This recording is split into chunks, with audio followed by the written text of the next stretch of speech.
Continuando nuestro recorrido por el libro de Deuteronomio, llegamos hoy al capítulo 20. En este capítulo encontramos las leyes sobre la guerra. Este libro de Deuteronomio es un libro muy práctico. Se refiere a la vida según la vivimos hoy en día. Esta es la ley que fue dada a Israel, pero hay aquí ciertos principios fundamentales, los cuales contribuirían a la felicidad y al bienestar del género humano si fueran incorporados en nuestro vivir hoy en día. El problema hoy es que tenemos una sociedad integrada por personas que desconocen la Biblia. En la gran mayoría de nuestros países, por no decir que en todos ellos, los legisladores del día de hoy no saben nada en cuanto a la palabra de Dios. Los errores crasos que hacen en sus planes de acción y en su política son suficientes como para causarnos lágrimas y gemidos, acaso no alaridos de dolor. Estos hombres se hallan lejos de Dios y no le siguen de ninguna manera. Este libro de Deuteronomio aborda problemas que los dirigentes políticos se han esforzado por analizar y resolver a su propia manera.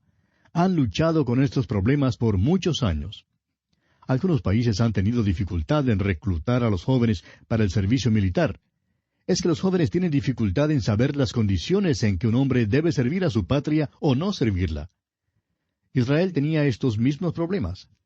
Dios dio ciertos reglamentos muy fundamentales que excusarían a un hombre de ir a la guerra. Francamente, amigo oyente, creemos que si nuestros gobiernos prestaran más atención a la ley de Dios, no tendríamos que afrontar las dificultades que afrontamos. Veamos pues las leyes sobre la guerra. Leamos el primer versículo de este capítulo 20 de Deuteronomio. Cuando salgas a la guerra contra tus enemigos, si vieres caballos y carros, y un pueblo más grande que tú, no tengas temor de ellos, porque Jehová tu Dios está contigo, el cual te sacó de tierra de Egipto. Aquí hay algo que era de mucha importancia para Israel, y creemos que es importante para nosotros hoy en día. Usted quizás ha visto esos pequeños letreros que proclaman, amor sí, guerra no. Ahora eso parece un buen lema, pero como tantos otros lemas, no tiene sentido. Debido a que vivimos en un mundo pecaminoso, donde el corazón del hombre es perverso, hay tiempos cuando es necesario hacer la guerra. Hay tiempos cuando necesitamos protegernos. Hay guerras en las cuales Dios está a favor de un lado. Napoleón dijo que Dios estaba a favor del lado que tenía los batallones más grandes. Pero Napoleón descubrió que eso no es verdad porque él mismo ganó algunas batallas cuando no tenía el batallón más grande. Continuemos leyendo los versículos 2 hasta el 4 de este capítulo 20. Y cuando os acerquéis para combatir, se pondrá en pie el sacerdote y hablará al pueblo, y les dirá, Oye Israel, vosotros os juntáis hoy en batalla contra vuestros enemigos. No desmaye vuestro corazón, no temáis, ni os azoréis, ni tampoco os desalentéis delante de ellos. Porque Jehová vuestro Dios va con vosotros para pelear por vosotros contra vuestros enemigos, para salvaros. Esto es algo que tiene mucha importancia, amigo oyente. Dios les mandó que hicieran guerra contra estas naciones y les prometió estar con ellos. Ahora leamos el versículo 5. Y los oficiales hablarán al pueblo diciendo, ¿quién ha edificado casa nueva y no la ha estrenado? Vaya y vuélvase a su casa, no sea que muera en la batalla y algún otro la estrene. Ahora Dios da 4 condiciones bajo las cuales un hombre estaría exento de salir a la batalla. Si un hombre había construido una casa nueva y todavía no había tenido la oportunidad de vivir en ella, no tenía que subir a la batalla. ¿Por qué? Porque su corazón estaría en aquella casa nueva. Había puesto su corazón y su afecto en ella. Quería vivir en esa casa nueva y debía tener la oportunidad de vivir en ella. Ahora leamos el versículo 6. ¿Y quién ha plantado viña y no ha disfrutado de ella? Vaya y vuélvase a su casa, no sea que muere en la batalla y algún otro la disfrute. Los israelitas eran labradores, y la plantación de una viña era el trabajo u ocupación de este hombre. Acababa de sembrar un viñedo. No había tenido la oportunidad de comer todavía ni una uva de su viña, y por tanto no tiene que ir a la batalla. Su corazón está puesto allí en ese viñedo. Su interés está allí.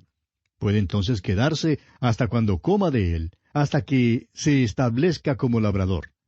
De otro modo, corre el riesgo de ser muerto en la batalla y otro segaría el fruto de su labor. Esto es muy interesante, ¿no le parece? Ahora el versículo 7. ¿Y quién se ha desposado con mujer y no la ha tomado? Vaya y vuélvase a su casa, no sea que muera en la batalla y algún otro la tome. Aquí tenemos a un joven que está comprometido para casarse con una señorita y le reclutan. Ahora, pero no tiene que ir a la batalla. Está enamorado de esa señorita y quiere casarse con ella. Déjenle pues quedarse en casa y déjenle casarse con la joven. Allí es donde está su corazón y él no tiene que salir a la guerra. Ahora el versículo 8 dice, y volverán los oficiales a hablar al pueblo y dirán, ¿quién es hombre medroso y pusilánime? Vaya y vuélvase a su casa, y no apoque el corazón de sus hermanos como el corazón suyo. Podría haber un hombre el cual admitiera con toda franqueza que es cobarde. Tiene miedo de luchar y no quiere luchar, quiere quedarse en casa. Vemos pues aquí 4 motivos buenos por los cuales un hombre quedaba exento de ir a la guerra. Quizás los primeros motivos no hubieran hecho que me quedara en casa, pero este último motivo sí habría hecho que me quedara en casa. Si un hombre tiene miedo, si es medroso, no debe salir a la guerra. Creo que yo por miedo me habría quedado en casa. Esta ley se aplicó al ejército de Gedeón. Gedeón empezó con algunos cuantos hombres, realmente había unos 1000, y terminó con 300 hombres. Ahora, ¿cómo fueron apartados? Llegaron a las aguas y algunos de los hombres se doblaron sobre sus rodillas para beber. Había otros que lamieron las aguas con su lengua, como lame el perro, y estaban listos para luchar. Estaban muy ansiosos de matar al enemigo y terminar su trabajo. Querían proteger y salvar a la nación. Por tanto, ellos fueron los que salieron a la batalla y los otros fueron enviados a sus casas. Usted se habrá enterado por las noticias del caso de un sinnúmero de jóvenes que no quieren prestar el servicio militar obligatorio, y en señal de protesta queman sus tarjetas de reclutamiento. Bueno, simpatizamos hasta cierto punto con muchos de estos jóvenes, pero en lugar de tratar de culpar al gobierno y a todos los demás, debieran simplemente confesar que tienen miedo de ir a luchar.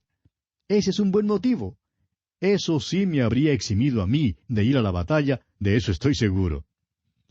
Dios dice aquí que Él quiere que su pueblo sepa 2 cosas antes de que entren en la guerra. En primer lugar, deben saber que Dios está con ellos y que va con ellos. En segundo lugar, deben ser entusiastas en cuanto a la guerra. Hay un tiempo cuando uno debe luchar por su patria, y hay un lugar para la bandera y para el patriotismo.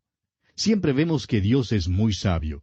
Y aquí tenía un plan maravilloso para su pueblo, aún en tiempo de guerra. Leamos ahora los versículos 10 hasta el 12 de este capítulo 20 de Deuteronomio. Cuando te acercas a una ciudad para combatirla, le intimarás la paz. Y si respondiere, paz, y te abriere, todo el pueblo que en ella fuere hallado te será tributario y te servirá. Mas si no hiciere paz contigo, y emprendiere guerra contigo, entonces la sitiarás. Aquí se da otro gran principio. Dios dice que se pelea para ganar. El enemigo debe ser destruido. Este es el fin de la guerra.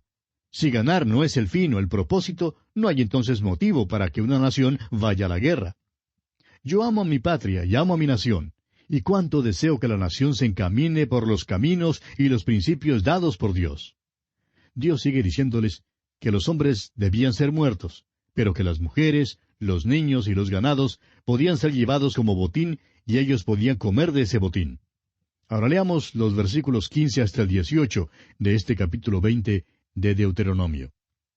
Así harás a todas las ciudades que estén muy lejos de ti, que no sean de las ciudades de estas naciones. Pero de las ciudades de estos pueblos que Jehová tu Dios te da por heredad, ninguna persona dejarás con vida, sino que los destruirás completamente. Al Eteo, al Amorreo, al Cananeo, al Fereceo, al Heveo y al Jebuseo, como Jehová tu Dios te ha mandado, para que no os enseñen a hacer según todas sus abominaciones que ellos han hecho para sus dioses, y pequéis contra Jehová vuestro Dios. Dios es bastante explícito en estas instrucciones.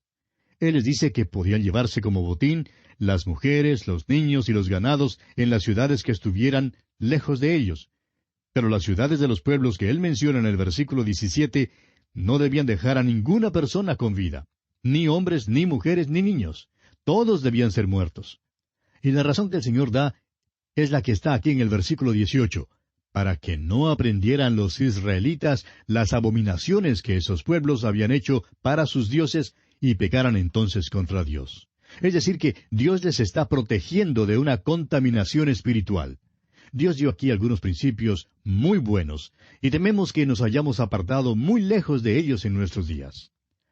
Ahora los versículos 19 y 20 se explican por sí mismos. Así es que vamos solamente a leerlos.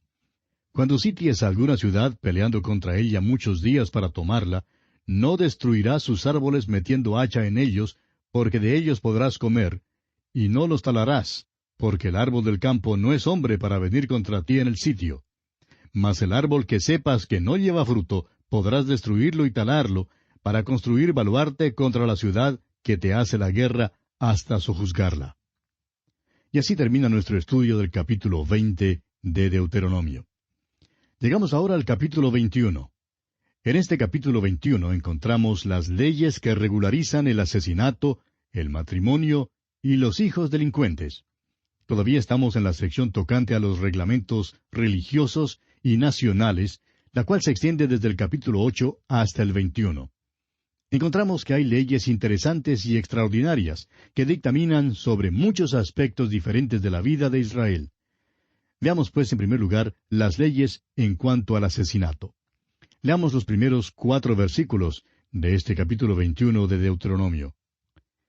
Si en la tierra que Jehová tu Dios te da para que la poseas, fuere hallado alguien muerto, tendido en el campo, y no se supiere quién lo mató, entonces tus ancianos y tus jueces saldrán, y medirán la distancia hasta las ciudades que están alrededor del muerto. Y los ancianos de la ciudad, más cercana al lugar donde fuere hallado el muerto, tomarán de las vacas una becerra que no haya trabajado, que no haya llevado yugo.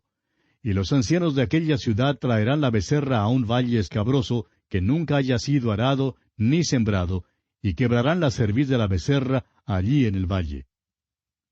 Si un hombre hubiera sido asesinado y encontraran su cuerpo, debían medir para hallar la ciudad más cercana al muerto. Esa ciudad se hacía responsable del hombre que había sido asesinado. Ahora es posible que no hubiera sido muerto en esa ciudad, pero aún así la ciudad se hacía responsable. Leamos ahora los versículos 5 hasta el 9 de este capítulo 21 de Deuteronomio. Entonces vendrán los sacerdotes hijos de Leví, porque a ellos escogió Jehová tu Dios para que le sirvan, y para bendecir en el nombre de Jehová. Y por la palabra de ellos se decidirá toda disputa y toda ofensa. Y todos los ancianos de la ciudad, más cercana al lugar donde fue hallado el muerto, lavarán sus manos sobre la becerra cuya cerviz fue quebrada en el valle. Y protestarán y dirán, nuestras manos no han derramado esta sangre, ni nuestros ojos lo han visto. Perdona a tu pueblo Israel, al cual redimiste, oh Jehová, y no culpes de sangre inocente a tu pueblo Israel, y la sangre les será perdonada. Y tú quitarás la culpa de la sangre inocente de en medio de ti, cuando hicieres lo que es recto ante los ojos de Jehová. Hay una verdad fundamental que se nos enseña en este proceder. Cuando un crimen tiene lugar en una ciudad, los habitantes de esa ciudad tienen cierta responsabilidad. Creemos que al fin, los ciudadanos interesados en proteger la propiedad y el orden en nuestras ciudades hoy en día reclamarán una ley semejante. Reclamarán que la ley sea ejecutada para acabar con los crímenes que suceden. Dios hace responsable a una comunidad. Aun si el asesinato no fuera cometido en la ciudad todavía era responsable. Los ancianos de esa ciudad debían venir y pedir perdón por la ciudad, y se les concedería el perdón. Dios así lo dispuso para que no se pudiera rehuir la responsabilidad en Israel. Nos preguntamos si hay alguna parte en nuestros países donde piensen en pedir perdón a Dios por los muchos crímenes y por las muchas cosas que suceden.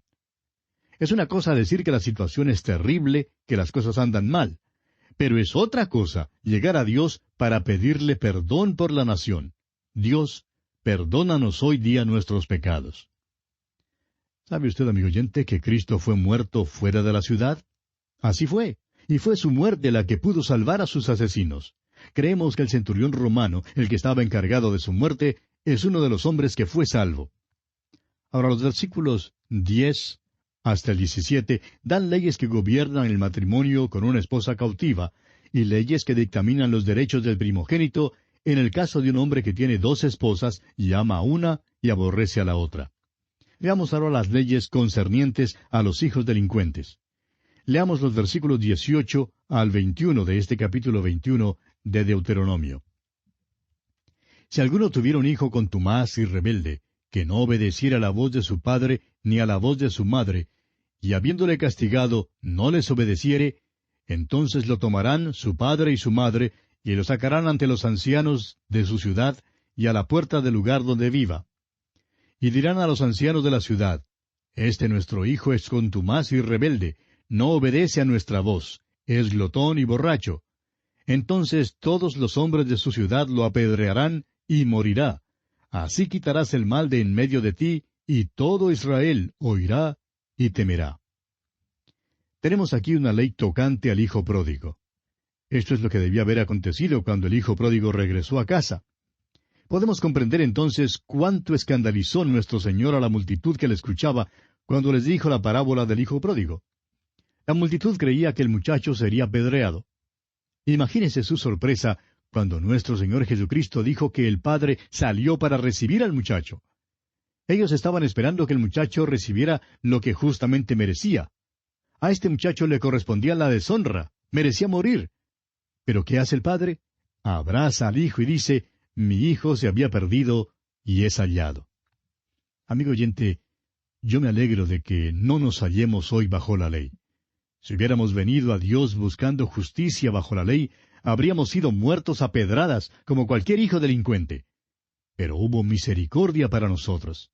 Cuán maravilloso y misericordioso es Dios al aceptarnos y recibirnos cuando nos acercamos a Él.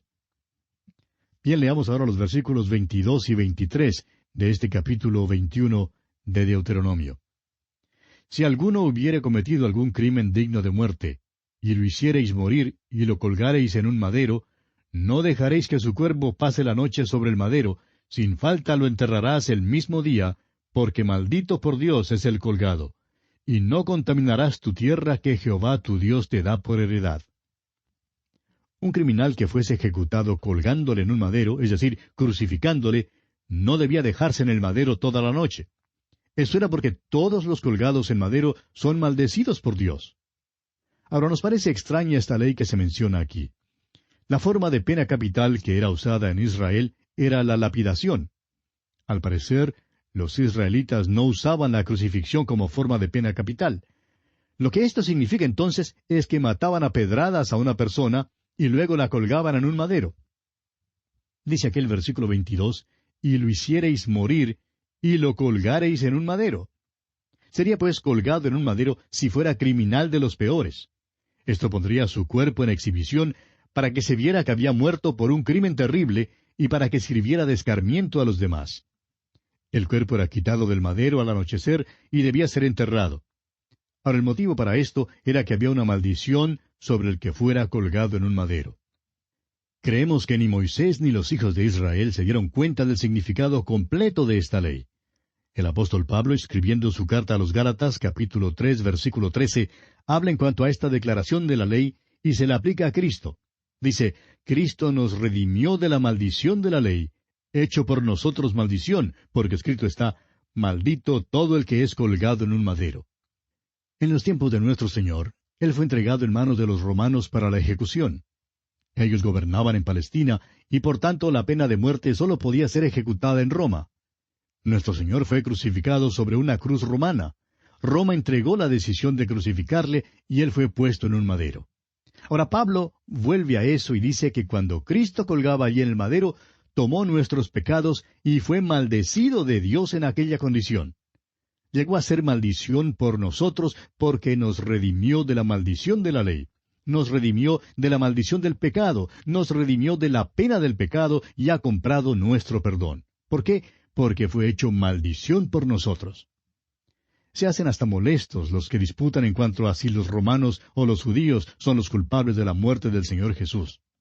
Amigo oyente, usted y yo fuimos culpables de su muerte. Colgaba allí por nosotros, tomaba la maldición de la ley por nosotros para que fuéramos redimidos de la maldición de la ley.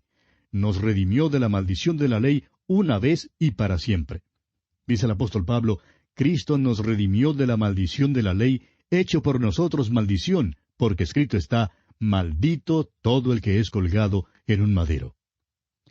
¿Ha notado usted cuántas veces se cita el libro de Deuteronomio en el Nuevo Testamento? Permítanos pausar aquí para decir lo siguiente. Es por eso que enseñamos toda la Biblia, todos los 66 libros. Si Dios hubiera querido que tan solo conociéramos el Sermón del Monte, nos habría dado solamente el Sermón del Monte. Si hubiera querido que tan solo conociéramos Juan 3:16, pues no nos habría dado los demás versículos. O si hubiera querido que aprendiéramos solamente unos pocos capítulos favoritos, como el capítulo 14 de San Juan o el capítulo 13 de la primera carta a los Corintios, pues habría limitado su revelación para nosotros a aquellos pocos capítulos. Amigo oyente, sucede que nos dio 66 libros, y la verdad es que cada uno de ellos es importante. Un libro como el de Deuteronomio es muy importante. Sería difícil entender gran parte del Nuevo Testamento sin tener un entendimiento del libro de Deuteronomio. Es por eso que pasamos tiempo en su estudio. Hay lecciones espirituales tan grandes aquí y nos regocijamos de la reacción y la aceptación que tantos de nuestros oyentes le están dando. Bien, así concluye nuestro estudio del capítulo 21 de Deuteronomio.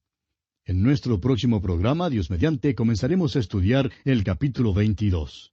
Hasta encontrarnos de nuevo en esta misma frecuencia, amigo oyente, deseamos a usted las ricas bendiciones del Señor.